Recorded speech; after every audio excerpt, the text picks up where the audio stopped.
Can you connect, maybe help us understand when you say that the challenges that our communities are captivated by survivalist mentality, what does that mean? Well, that means, Dr. John, that a lot of young people in our communities, and I take me for example. Growing up, I was an A honor roll student, talented and gifted student, loved bringing good grades home to my grandmother. But when I got out of school, I had to fight some kids. And so my survival each day depended on how good I could fight or how fast I can run. And that shouldn't be like that.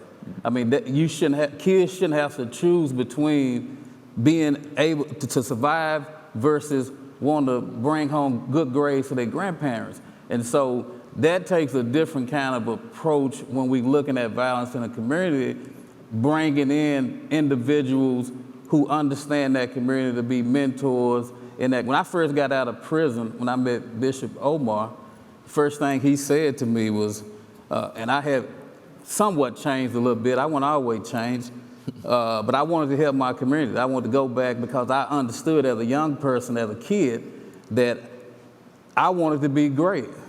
But I made some choices based on survival that took me down the wrong path.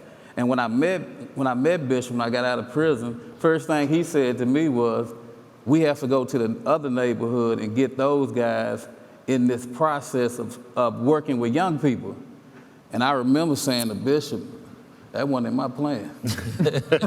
I didn't think that far. You know, I wanted to change, but I didn't think about going to that other community. But I did, and we went to another community. We met a brother who was my arch enemy, Grover, and Grover gave us passage to that community which allowed us to help some young people, because I'm gonna be quiet, my neighborhood and this other neighborhood, it was so entrenched that kids were growing up feeling like they had to be enemies with each other. They had to be enemies with people who looked like them, who stayed down the street, and whose family was struggling just like theirs. And we wanted to change that.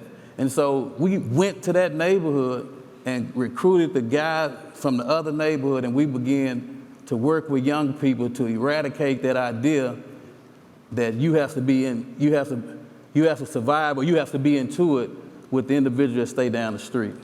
So it was a paradigm shift.